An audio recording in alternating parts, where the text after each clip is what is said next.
내년이 우리 집안에 저주를 내렸어. 당장 저 귀신 골짜기로 꺼져버려. 오늘 당신이 내던진 건 내 몸뚱이가 아니라 당신의 마지막 복이 될 것이오. 오늘 들려드릴 이야기는 조선시대. 한 남자의 배신으로 한순간에 모든 것을 잃고 죽음의 문턱까지 내몰렸던 여인이 스스로의 힘으로 일어나 조선 팔도를 주름잡는 거상이 되어 통쾌한 복수를 이뤄낸 감동적인 이야기입니다. 양반가의 적통부인으로 들어간 서윤이라는 여인이 있었습니다. 서윤은 비록 중인 출신이었으나 마음씨가 곱고 성품이 온화하여 시댁 어른들의 사랑을 받으며 평온하게 살아왔습니다. 그러나 결혼 7년째 되던 해 서윤의 인생에 먹구름이 드리웠습니다. 박진사가 한양의 과거를 보러 갔다가 기생 출신의 유염한 젊은 여인을 만나 첩으로 들인 것이었습니다. 붉은 치마에 새하얀 저고리를 입은 그 여인의 이름은 월향이었습니다. 월향은 겉으로는 순종적이고 착한 척했지만 속으로는 교활하고 욕심이 많은 여인이었습니다. 시댁 어른들 앞에서는 고분고분했지만 어른들이 안 계실 때는 본색을 드러내기 시작했습니다. 월향은 박진사를 완전히 자기 사람으로 만들기 위해 치밀한 계획을 세웠습니다. 서윤을 집에서 내쫓아야 자신이 진짜 안주인 될 수 있다고 생각했기 때문입니다. 며칠 후 집안에 좋지 않은 일들이 연이어 일어나기 시작했습니다. 농사가 흉년이 들고 집에서 기르던 소가 갑자기 죽고 마당에 오래된 나무가 벼락을 맞아 쓰러졌습니다. 게다가 박진사의 과거, 시험도 낙방했습니다. 월향은 이 모든 것이 서윤의 저주 때문이라며 박진사를 계속 부추겼습니다. 월향은 더 나아가 서윤의 방을 뒤져 오래된 천 조각과 풀뿌리들을 찾아냈습니다. 사실 그것은 서윤이 시어머니께 배웠던 옷감, 손질법에 쓰이는 재료였지만 월향은 그것을 주술 도구라고 박진사에게 보여주었습니다. 박진사는 점점 의심의 눈초리로 서윤을 바라보기 시작했습니다. 월향의 끊임없는 거짓말과 교묘한 조작에 박진사의 마음은 서서히 흔들렸습니다. 결정적인 사건은 시아버지께서 갑자기 병환으로 쓰러지신 날이었습니다. 월향은 이 기회를 놓치지 않았습니다. 시아버지의 약그릇에 몰래 쓴 약초를 더 넣어 병을 악화시킨 후 이 모든 것이 서윤의 저주 때문이라고 온 집안의 소문을 퍼뜨렸습니다. 마을 사람들까지 수근거리기 시작했습니다. 시아버지께서 돌아가시던 날 박진사는 완전히 이성을 잃었습니다. 박진사는 서윤을 불러 차갑게 말했습니다. 집안의 불행을 가져온 흉한 여자는 이 집에 있을 수 없다고 당장 짐을 싸서 나가라고 명령했습니다. 서윤이 억울함을 호소했지만 박진사는 들으려 하지 않았습니다. 월향이 곁에서 갖자 눈물을 흘리며 말했습니다.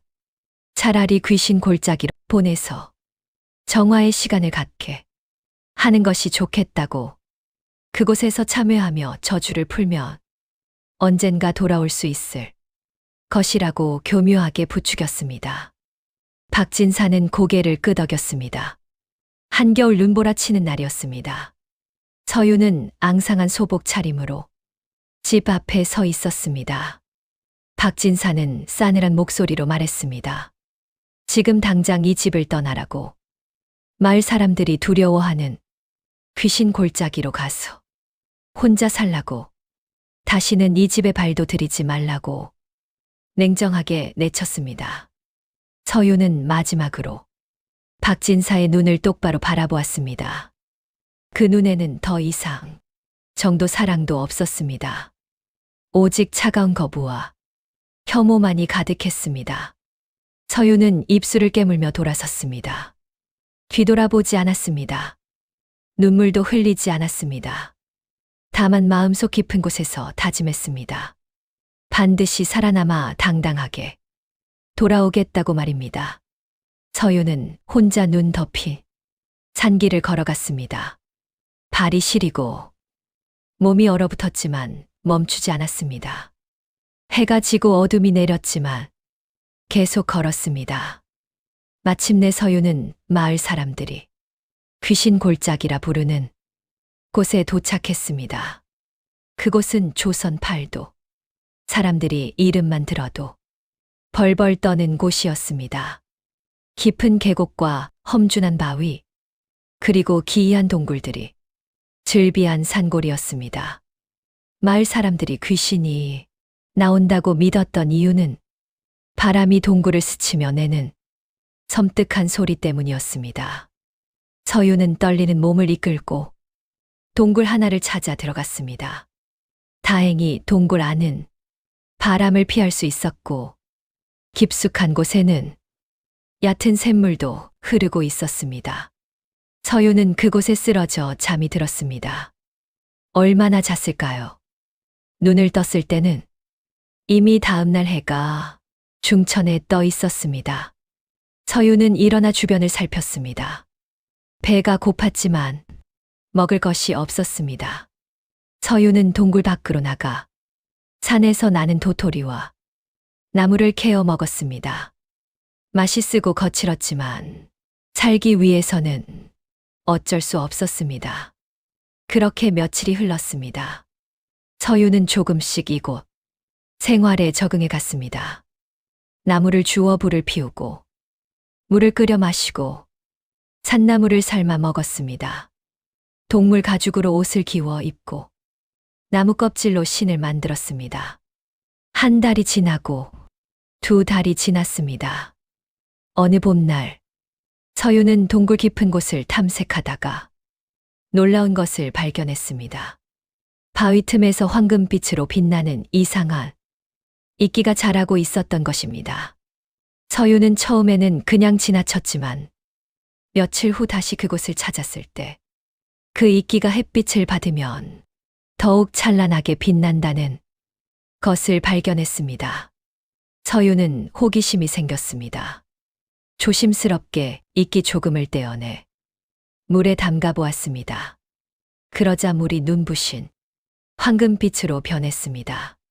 서유는 자신이 입고 있던 옷자락 한 조각을 그 물에 담갔습니다. 잠시 후 꺼낸 천은 이 세상 어디에도 없는 찬란한 황금빛으로 물들어 있었습니다.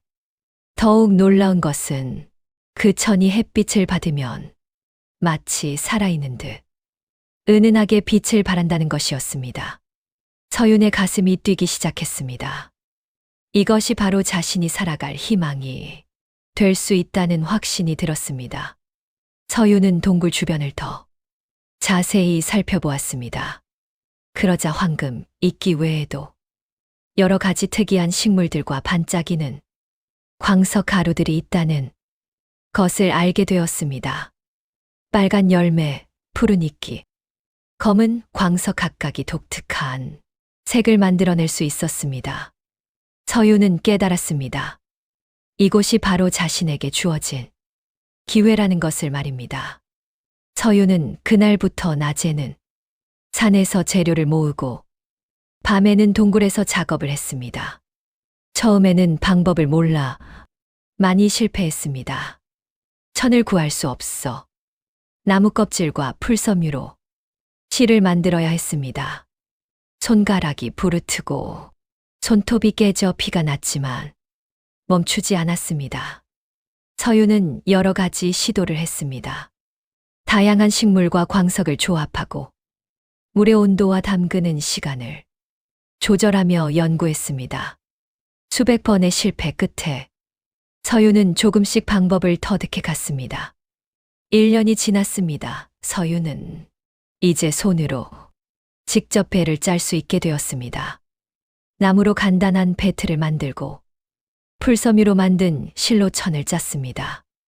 그리고 그것을 황금 이끼 물에 담가 염색했습니다. 세상 어디에도 없는 황금빛 천이 탄생했습니다. 밤마다 골짜기에서는 서윤이 배를 짜는 소리가 끊임없이 울려 퍼졌습니다. 마을 사람들은 그 소리를 듣고 귀신이 곡을 한다며 더욱 그곳을 피했습니다. 덕분에 서윤은 아무 방해도 받지 않고 작업에 몰두할 수 있었습니다. 2년이 지나고 3년이 흘렀습니다. 서윤은 이제 상당한 양의 비단을 만들어 놓았습니다. 황금빛뿐만 아니라 붉은빛, 푸른빛, 검은빛 등 다양한 색깔의 비단들이었습니다. 특히 황금 이끼로 물들인 비단은 달빛 아래에서 은은하게 빛을 내뿜어 신비로웠습니다. 이제 이것을 팔 방법이 필요했습니다. 서윤은 조심스럽게 산 아래 마을로 내려갔습니다. 마을 사람들은 귀신 골짜기에서 살아나온 여인을 보고 깜짝 놀랐습니다. 하지만 서윤의 당당한 모습에 감히 함부로 대하지 못했습니다. 서윤은 마을의 작은 포목전 주인에게 자신이 만든 비단 한 필을 보여주었습니다. 포목전 주인은 그 비단을 보고 눈이 휘둥그레졌습니다. 이런 색깔과 광택은 평생 처음 보는 것이었습니다. 포목전 주인은 서윤의 비단을 큰 돈을 주고 샀습니다. 소문은 빠르게 퍼졌습니다. 경상도 깊은 산골에 신비로운 비단을 만드는 장인이 있다는 이야기가 인근 고을로 그리고 한양까지 전해졌습니다. 7년이 더 흘렀습니다. 서윤은 이제 조선 팔도의 상단을 둔 거상이 되어 있었습니다. 서윤의 비단은 임금님께 진상될 정도로 귀한 대접을 받았고 조정의 대신들과 왕실 사람들이 서윤의 비단을 구하기 위해 줄을 섰습니다. 서윤은 큰 기와집을 짓고 수십 명의 장인들을 고용하여 비단을 생산했습니다. 하지만 황금 이끼로 만드는 가장 귀한 비단만큼은 여전히 서윤이 직접 만들었습니다. 그 비밀은 아무에게도 알려주지 않았습니다. 서윤은 재산만 모은 것이 아니었습니다. 가난한 마을 사람들에게 일자리를 주고 굶주린 이들에게 쌀을 나눠주며 덕망 있는 사람으로 존경받았습니다. 특히 서윤은 억울하게 버림받은 여인들을 우선적으로 거두어 기술을 가르쳤습니다. 그들에게 배 짜는 방법과 염색하는 기술을 알려주어 스스로 살아갈 힘을 주었습니다. 서윤의 명성은 날로 높아져 갔습니다. 사람들은 서윤을 조선 제1의 거상이라 불렀고 그 덕망을 칭송했습니다. 그러던 어느 날이었습니다. 서윤의 상단 문 앞에 초라한 행색의 남자가 나타났습니다. 남루한 옷에 얼굴은 수척하고 허리는 굽어 있었습니다. 그 남자는 다름 아닌 서윤의 전 남편 박진사였습니다. 서윤이 떠난 후 박진사의 집안은 급격히 기울기 시작했습니다. 월향은 박진사의 재산을 물쓰듯 하며 사치를 부렸습니다. 비싼 비단옷을 수십 벌 사들이고 금은 보화로 치장했습니다. 박진사는 월향의 비위를 맞추느라 무리한 투전과 사업에 손을 댔다가 모두 실패했습니다. 농토는 하나둘 팔려나갔고 집안의 귀한 물건들도 빚을 갚느라 모두 잃었습니다. 결국 기와집마저 남의 손에 넘어갔습니다. 월향은 박진사에게 돈이 떨어지자 냉정하게 돌변했습니다. 더 이상 쓸모가 없다며 다른 부잣집으로 달아났습니다. 박진사는 하루아침에 빈털터리가 되었습니다. 친척들도 등을 돌렸고 친구들도 외면했습니다. 과거에 박진사가 잘 나갈 때 아첨하던 사람들은 모두 사라졌습니다. 박진사는 그제야 깨달았습니다. 월향이 자신을 이용한 것이었다는 것을, 서윤을 내쫓은 것이 얼마나 큰 잘못이었는지를 말입니다. 하지만 이미 모든 것이 늦었습니다.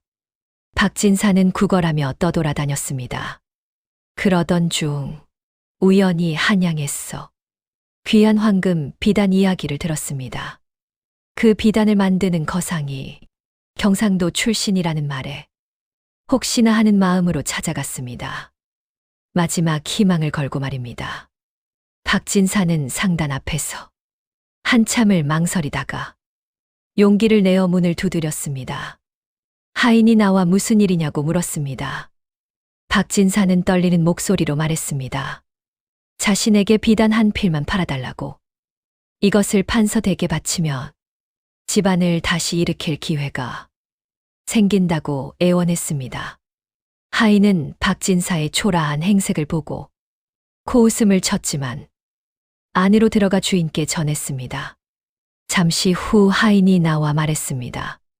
주인 어르신께서 직접 만나보시겠다고 하니 안으로 들어오라고 했습니다. 박진사는 긴장한 마음으로 상단 안으로 들어갔습니다. 웅장한 기와집 안은 온통 화려한 비단으로 꾸며져 있었고 곳곳에 귀한 물건들이 놓여 있었습니다. 넓은 집무실 안 가리개 뒤에서 여인의 목소리가 들려왔습니다. 여인이 물었습니다. 어찌하여 비단을 구하려 하는지 말해보라고 했습니다. 박진사는 떨리는 목소리로 대답했습니다. 자신의 집안이 몰락하여 지금은 아무것도 없지만 이 비단 한 필만 있으면 권세가에게 바쳐 다시 일어설 기회를 얻을 수 있다고 말했습니다. 돈은 나중에라도 갚겠다고 자신의 남은 재산 문서라도 받아달라고 애걸했습니다. 가리개 뒤에서 여인이 천천히 걸어 나왔습니다. 가리개가 젖혀지고 눈부신 비단 옷을 입은 여인이 모습을 드러냈습니다. 박진사는 그 여인의 얼굴을 보는 순간 온몸이 얼어붙었습니다. 입이 떡 벌어지고 다리에 힘이 풀려 그 자리에 주저앉고 말았습니다. 그 여인은 다름 아닌 10년 전 자신이 귀신 골짜기로 내쫓았던 서윤이었습니다. 하지만 서윤은 이전과는 전혀 다른 모습이었습니다. 화려한 비단옷에 당당한 자세, 그리고 세상을 다 가진 듯한 위엄이 넘쳐 흘렀습니다. 박진사는 벌벌 떨며 말했습니다. 어떻게 당신이 여기 있느냐고. 귀신 골짜기에서 죽은 줄 알았다고 더듬거렸습니다. 서윤은 차갑게 미소를 지으며 말했습니다. 그렇습니다. 본인이 바로 당신이 귀신 골짜기로 내쫓은 서윤입니다. 하지만 죽지 않고 이렇게 살아 돌아왔습니다. 박진사는 무릎을 꿇고 애원했습니다. 자신이 잘못했다고. 그때는 월향의 꿰매 넘어가 정신이 없었다고 용서해달라고 빌었습니다. 그리고 비단 한 필만 파달라고, 아니면 빌려달라고 손을 비볐습니다. 서윤은 박진사가 내민 재산, 문서를 받아들었습니다. 그리고 그것을 찬찬히 읽어본 후 촛불에 갖다 댔습니다. 문서는 순식간에 타올라 재가 되었습니다. 박진사가 놀라 소리쳤지만 서윤은 조용히 말했습니다. 이 종이 쪼가리가 당신 목숨보다 귀한 줄 아십니까? 당신은 예전에 저를 내칠 때 이런 종이 한 장도 남겨주지 않으셨습니다. 저는 빈손으로 죽음의 문턱에서 살아났고 이 모든 것을 이루었습니다. 서윤은 이어서 말했습니다. 당신이 원하는 비단은 사람에게만 파는 것입니다. 하지만 제 눈에는 사람이 보이지 않고 탐욕의 눈먼 짐승만 보입니다. 당장 나가십시오. 하인들이 들어와 박진사를 끌어냈습니다. 박진사는 울부짖으며 용서를 빌었지만 서윤은 돌아보지 않았습니다. 박진사가 끌려나간 후 서윤은 창밖을 바라보았습니다. 사실 서윤의 마음속에는 복잡한 감정이 교차하고 있었습니다. 복수를 했지만 가슴이 시원하지만은 않았습니다. 그 순간 서윤은 깨달았습니다. 진정한 복수는 상대를 짓밟는 것이 아니라 자신이 더 나은 사람이 되는 것임을 말입니다. 며칠 후, 서유는 특별한 결정을 내렸습니다. 서유는 상단 앞 넓은 마당에 가난한 사람들을 모았습니다.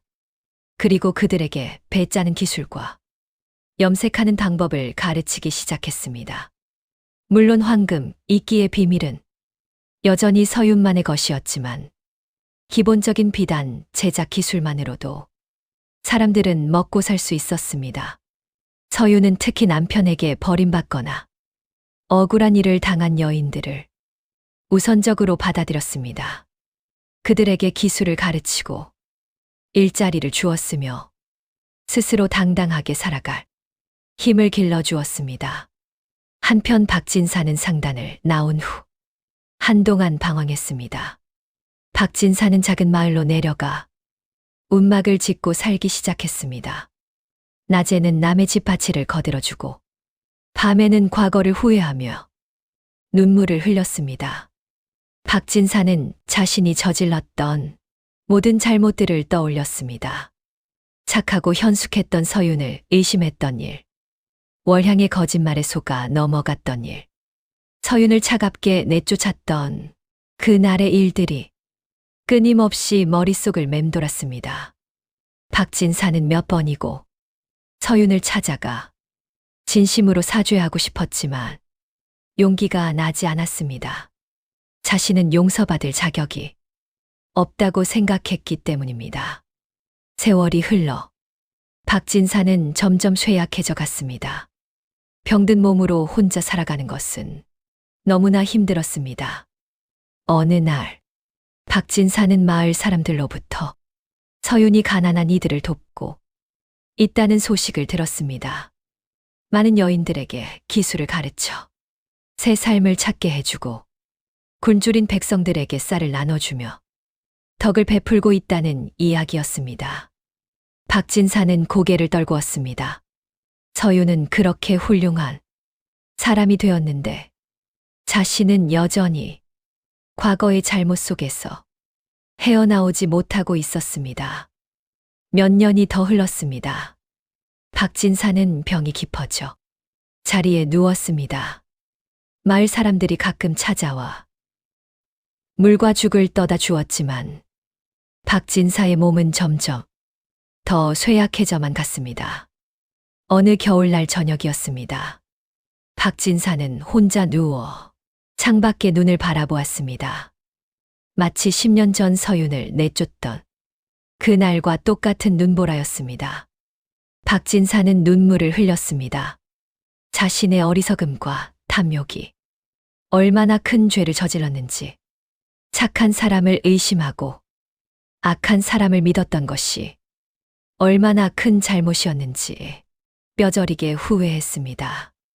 박진사는 떨리는 손으로 서윤이 있는 곳을 향해 합장했습니다. 비록 용서는 받지 못했지만 마음속으로나마 진심으로 사죄했습니다. 그날 밤 박진사는 쓸쓸히 눈을 감았습니다. 마을 사람들이 박진사를 간소하게 묻어주었고 그의 죽음은 아무도 기억하지 않았습니다. 다만 후회와 참회 속에서 생을 마감한 한 남자가 있었다는 것만 남았습니다. 서윤은 그 후로도 오랫동안 조선 제1의 거상으로 살았습니다. 서윤의 비단은 조선 팔도는 물론 명나라와 일본까지 퍼져나갔고 서윤은 막대한 부를 축적했습니다. 서윤이 나이 60이 되던 해였습니다. 서윤은 제자들을 모아놓고 진정한 복수는 상대를 짓밟는 것이 아니라 자신이 더 나은 사람이 되는 것입니다. 여러분의 인생에도 반드시 기적 같은 역전의 순간이 찾아올 것입니다. 오늘 이야기가 재미있으셨다면 댓글로 여러분의 생각을 나눠주시고 구독과 좋아요 버튼을 눌러주세요. 감사합니다.